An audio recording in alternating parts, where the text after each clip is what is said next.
और सबसे पहले बात करते हैं बीती रात को इजराइल में क्या हुआ। देखिए, एक बड़ी खबर आई है इजराइल से।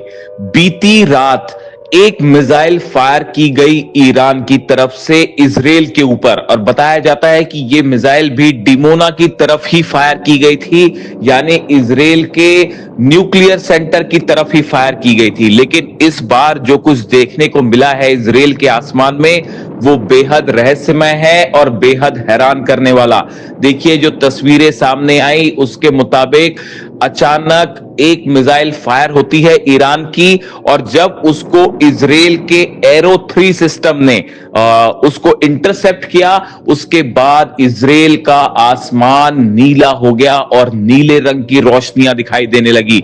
ये पहला मौका है जब ये कहा जा रहा है कि ये जंग अब स्पेस में पहुंचने लगी है, और इस मिसाइल को इंटरसेप्ट किया गया एटमॉस्फेयर के बाहर, और उसके बाद ये नीली रोशनी होना इस बात की ओर इशारा कर रहा है कि अब ईरान की तरफ से अपनी सबसे खतरनाक मिसाइल्स और सबसे खतरनाक हथियार निकाले जाने लगे हैं।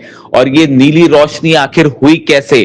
क्या अब ये जंग में कुछ बेहद भयानक होने वाला है, कुछ ऐसा होने वाला है जो इजराइल और अमेरिका ने अब तक सोचा भी नहीं था।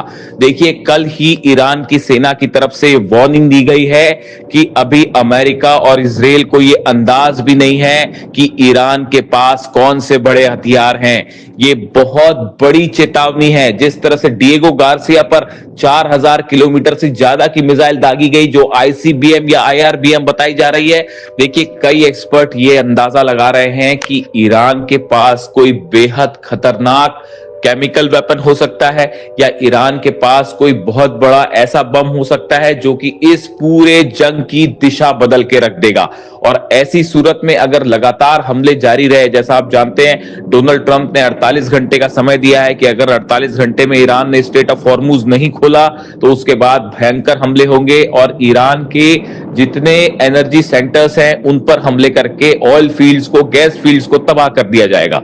लेकिन ईरान ने साफ कर दिया है, ईरान के राष्ट्रपति की तरफ से बयान आया है कि ईरान को नक्शे से कोई नहीं मिटा सकता और हम जंग के लिए तैयार हैं।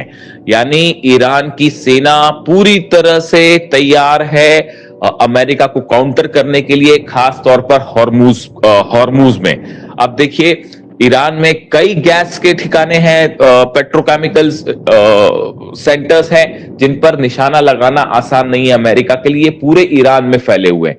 ऐसी सूरत में हॉर्मुज में एक भयंकर जंग का अंदेशा है, और उसका नतीजा क्या होगा वो भी मैं आपको बताऊंगा। जो खबरें हैं अमेरिका से, पेंटागन से जो खबरें आ रही हैं सोर्सेस से, कि एक बड़ा प्लान अमेरिका ने, डोनाल्ड ट्रंप ने तैयार कर लिया है कि कैसे ग्राउंड ऑपरेशन किया जाएगा हॉर्मुज में। और इस प्लान के तहत, डोनाल्ड ट्रंप के इस प्लान के तहत 10,000 सैनिक, 10,000 मरीन जो हैं वो हॉर्मुज की तरफ आगे बढ़ने शुरू हो गए। अब ये पूरा प्लान क्या है और कैसे आमने सामने की जंग होगी, ये बेहद गौर करने वाली बात है। देखिए, अगर आपने नोटिस किया हो पिछले 48 घंटे में, यानी देखिए आज 22 तारीख है, अगर हम पिछले 48 घंटे की बात करें तो आप देखिए ईरान में कहां कहां हमले हो रहे हैं। बंदर अब्बास पोर्ट पर हमला होता है, इसके अलावा खार्ग आइलैंड्स पर बमबारी की जा रही है, B2 बॉम्बर्स बम बरसा रहे हैं। इसके अलावा केशम जो आइलैंड है उस पर हमले हो रहे हैं। जो तटीय इलाके हैं ईरान के, उन पर हमले शुरू हो गए हैं। देखिए, मैंने आपको पहले ही बताया था, ये उस बड़े प्लान का हिस्सा है। डोनाल्ड ट्रंप और अमेरिका ये चाह रहा है कि जहां जहां पोर्ट के इलाके हैं इस पर ईरान को कमजोर किया जाए, इस पर ईरान का जहां जहां हथियार लगे हुए हैं, मिसाइल्स डिप्लॉय हैं, इनको तबाह किया जाए, ताकि जब ग्राउंड ऑपरेशन हो, जब अमेरिकन मरीन्स उतरते हैं तो उनको किसी तरह का काउंटर ना किया जाए। ये पॉलिसी है। ये जो B2 बॉम्बर्स फ्लाई कर रहे हैं, देखिए बीती रात एक बार फिर हमले हुए हैं ईरान के पोर्ट के इलाकों पे। B2 bombers, B-52 bombers, B-1 bombers ये हमले कर रहे हैं। F-35 जेट्स का भी इस्तेमाल हो रहा है, लेकिन देखिए F-35 जेट्स जो है वो इस हालात में नहीं है कि वो वहां पे कुछ खासा नुकसान पहुंचा पाए, इसलिए भारी बमों को गिराया जा रहा है। 5-5 हजार किलो के बम यहां गिराए जा रहे हैं। ईरान की तरफ से अब तक जो दावे हैं वो ये हैं कि ये हमले हो रहे हैं, लेकिन हमारी जो मिसाइल सिटीज है वो सेफ है। एक बड़ी वजह यह भी है कि ईरान की मिसाइल सिटीज को लोकेट करना आसान नहीं है। जमीन के नीचे कहां बंकर्स में मिसाइल्स हैं ये खोजना, कहां से हमले हो रहे हैं। कई मैंने वीडियो देखे, वो इतने हैरान करने वाले वीडियो कि अचानक से जमीन जो है उसके ऊपर से एक प्रकार का ढक्कन लगा हुआ है, वो हटता है, मिसाइल फायर होती है और उसका ढक्कन फिर से बंद हो जाता है। मतलब आप हैरान रह जाएंगे, आपको देख के समझ ही नहीं आएगा कि ये जमीन है, पहाड़ी इलाका है, क्या है। मिसाइल फायर होगी और सब कुछ वैसी की वैसी पहले के जैसा, आप सोच भी नहीं सकते। ऐसी सैकड़ों मिसाइल अंडरग्राउंड फैसिलिटीज बना रखी है ईरान ने। देखिए आज जंग का कितना है, 23 दिन हो गए। 23 दिन से अगर ईरान जो है ना सिर्फ रिप्लाई दे रहा है, भारी पड़ रहा है अगर अमेरिका पे और इजराइल के ऊपर, तो कुछ ना कुछ तो तरीका है। वो डोनाल्ड ट्रंप कहते कहते थक गए कि ईरान की तो मिसाइल्स खत्म हो रही हैं, और मिसाइल्स खत्म नहीं हो रही साहब। डिएगो गार्सिया हिल रहा है आपका, 4000 किलोमीटर वाली मिसाइल है और आगे आगे देखिए होता है क्या। तो ऐसे में अब ये बताया जा रहा है कि असल में डोनाल्ड ट्रंप खर्ग जो आइलैंड है इस पर कब्जा करना चाहते हैं। अमेरिका जो है वो खार्ग जो आइलैंड है इस पर कब्जा करना चाहता है। उसकी वजह यह है कि खार्ग आइलैंड की लोकेशन ऐसी है कि अगर इस पर अमेरिका कब्जा करता है तो हॉर्मूज के जहाज़ों पर वो उस पूरे इलाके में अपना प्रभाव जमाया जा सकता है।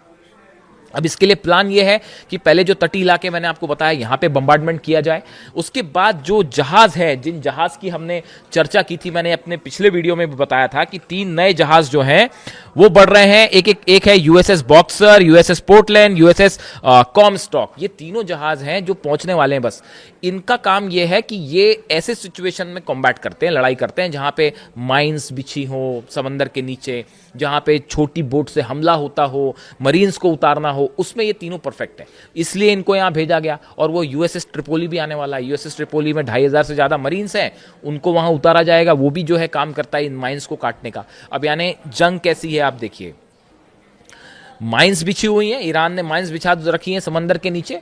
पहली चुनौती होगी उसको काटना, उसके बिना आप आगे नहीं बढ़ पाओगे। जहाज का रास्ता तब खुलेगा, लेकिन उसको खोलने के लिए आपको खार्ग पे कब्जा करना है। खार्ग पे कब्जा कैसे होगा? पहले हैवी बम्बार्डमेंट करिए, उसके बाद शिप से हमले होंगे, और उसके बाद आपके मरीन्स या तो पैराट्रूपर्स उतरेंगे और या फिर आपके मरीन्स वहां पे पहुंचेंगे। ये बात उसी दिन तय हो गई थी जब डोनाल्ड ट्रंप ने यह कहा था प्रेस कॉन्फ्रेंस में कि मैं अपने सैनिक नहीं भेजने जा रहा हूं। जब ट्रंप ने यह कहा कि मैं सेना नहीं भेजूंगा, तब यह कंफर्म माना जा रहा था कि अब सेना जरूर जाएगी। समझे आप? तो ये तय था मामला उसी दिन। उसी की तैयारी जो है ईरान ने कर रखी है। ईरान की तैयारी भी मैं बताता हूं आपको। यह प्लान क्लियर है कि पैराट्रूपर्स उतरेंगे, मरीन्स घुसेंगे, बम्बार्डमेंट होगा, जहाज जाएंगे, माइंस काटेंगे। ये ट्रंप का प्लान। अब समझिए ईरान का प्लान क्या है। ईरान ने कहा कि यू आर वेलकम, आइए इधर। वो कह रहे हैं हम स्वागत करने के लिए आपका तैयार हैं। ईरान के विदेश मंत्री भी ये कह रहे हैं, ईरान की आईआरजीसी भी ये कह रही है कि हम स्वागत करने के लिए तैयार हैं। और सबसे बड़ा खतरा जो है, जो अमेरिका पे मंडराएगा, वो है अबू मेहदी मिसाइल का। वो एंटी शिप मिसाइल है अबू मेहदी मिसाइल, इसी दिन के लिए तैयार की गई थी।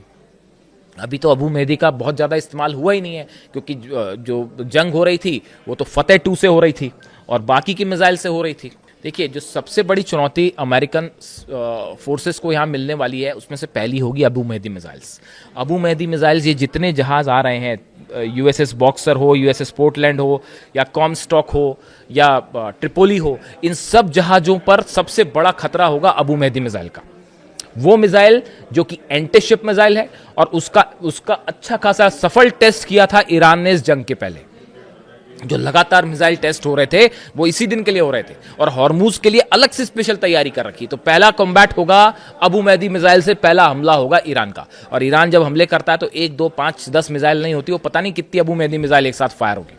देखिए यही बात शुरू में कही जा रही थी कि मैंने खबर बनाई थी कि जिब्राल्टार फोर्ट खतरे में, और एक साथ जब कई मिसाइल्स फायर होंगी, ड्रोन फायर होगी, तो बचाना मुश्किल होगा। तो कई कमेंट आए कि ये क्या बात कर रहे हो, आपकी सबसे पावरफुल जिब्राल्टार फोर्ट है, अमेरिका का शिप, आप कह रहे हो कि उस पर हमला हो जाएगा और कोई कुछ नहीं कर पाएगा। मेरे को कुछ बोलने की जरूरत ही नहीं है, वो आग लग चुकी है और वो वहां से वापस जा चुका है। अब इसमें कुछ साबित करना और बचा हुआ है। तो अब यही टेक्निक जो है, अब्राहम लिंकन इसीलिए पीछे हुआ कि एक साथ कई मिसाइल्स फायर हो जाएं, तो फिर क्या होगा। और वो डिएगो गार्सिया जो है ना, वो कैसे बच गया वो मैं आपको अलग से बताऊंगा किसी दिन। वो डिएगो गार्सिया पे जो हमला हुआ वो वार्निंग शॉट था। जानते हैं आप वार्निंग शॉट क्या होता है? ईरान ने सिर्फ हमला नहीं किया, एक वार्निंग दी कि भाई 2 मिसाइल दागी है। अब देखिए ईरान 2 मिसाइल से हमला नहीं करता, वो तो एक साथ मिसाइल्स फायर होती हैं फिर, तो वो वार्निंग शॉट था, कुछ वार्निंग दी गई थी और जिसको समझना था वो मैसेज वहां तक चला गया। तो अब देखिए अबू मैदी मिसाइल से पहला अटैक। दूसरा, छोटी बोट्स जो हैं ईरान की, सैकड़ों बोट्स हैं, बहुत तेज स्पीड से चलती हैं, सब पर गन्स लगी हुई हैं और उसको 1-to-1 कॉम्बैट में ईरान का इलाका है वो, वहां पे जीतना बड़ा मुश्किल है, उससे हमले होंगे। देखिए तीसरी बड़ी ईरान की जो रणनीति है वो ये है कि अगर हॉर्मूज पर ग्राउंड ऑपरेशन होता है तो अरब देशों के तेल के कुएं फिर से खतरे में होंगे। अभी जो है जो गैस फील्ड, ऑयल फील्ड है ईरान की, उस पर हमले हुए, उसका नतीजा देखिए आप, किस तरह से सऊदी के तेल की जो रिफाइनरीज हैं वो जलने लगी, यूएई के फुजरा में किस तरह से ऑयल जहां पे रखा जाता है उसमें आग लग गई, इसी तरह का हाल बहरीन में था, इसी तरह का हाल कुवैत में था, सब जगह हमले हुए और बड़ी मुश्किल से जो है वहां पर कल जाके थोड़ी सी राहत मिली है। सब तरफ जो है वो तेल रिफाइनरीज में आग लग रही थी। अगर हॉर्मूज पर हमला होता है उसका बड़ा नतीजा होगा, ईरान एक बार फिर अपनी बैलिस्टिक मिसाइल से सभी तेल के कुओं पर, अरब पर हमला कर सकता है, ऐसा एक्सपर्ट्स बता रहे हैं। उसके बाद हालात पहले से कहीं मुश्किल हो जाएंगे। वैसे ही इजराइल पर लगातार भयानक हमले हो रहे हैं, वो मैंने आपको बताया, लेकिन अगर हॉर्मूज पर हमले होते हैं तो अभी जो हमले हो रहे हैं इजराइल में, इससे कई गुना ज्यादा बड़े हमले हो सकते हैं अमेरिकन बेसिस पर एक बार फिर। और देखिए इस बात को मत भूलिए, ईरान की तरफ से कहा गया है हमारा बड़ा सरप्राइज अभी आना बाकी है, उस पर भी मैं अलग से बात करूंगा। अभी भी ईरान की सेना ये कह रही है कि अभी इस जंग में कई और बड़े सरप्राइज बाकी है। बताया जा रहा है नई सुप्रीम लीडर ने पूरी तरह से फ्री हैंड दे दिया है आरजीसी को और सेना को कि जंग नहीं रुकेगी और अब ये जंग बॉर्डर्स के बाहर होगी, बियॉन्ड बॉर्डर्स होगी, यानी कि मिडिल ईस्ट के बाहर भी अमेरिका और दुश्मन जो है वो निशाने पर होंगे। अब इसका क्या मतलब है वो आप बेहतर समझ सकते हैं। यानी इस ग्राउंड ऑपरेशन में अगर हॉर्मूज पर हमले होते हैं तो ये मत सोचिए कि वो जंग सिर्फ हॉर्मूज तक सीमित रहेगी, उसके कई परिणाम होंगे। अरब देशों पर मिसाइल्स फायर हो सकती हैं, डिएगो गार्सिया पर फिर हमले हो सकते हैं, अमेरिकन बेसिस पर अलग अलग हमले हो सकते हैं, यूरोप में, अमेरिका में, दूसरी जगह जो है वहां पर भी हमले हो सकते हैं और बड़ी बैलिस्टिक मिसाइल से और संभवतः फिर आईआरबीएम से, जो कि आईसीबीएम की एक लेवल नीचे वाली मिसाइल है, उससे भयंकर हमले हो सकते हैं। यानी हॉर्मूज में एक तरफ तो ग्राउंड ऑपरेशन का प्लान है, दूसरी तरफ ईरान की सेना कह रही है यू आर वेलकम, आइए हम आपको बताते हैं कि क्या सरप्राइज तैयार है। यानी कुल मिला के हालात ये हैं कि हॉर्मूज जो है वो अगले 48 घंटे में एक बड़ा फैसला हो सकता है हॉर्मूज को लेकर कि क्या वहां पे डोनाल्ड ट्रंप करने जा रहे हैं और क्या आईआरजीसी का प्लान है उसे काउंटर करने के लिए। इससे जुड़ा जो भी अपडेट होगा मैं आपको बताऊंगा। वीडियो कैसा लगा कमेंट करके जरूर बताइए। Thank you so much.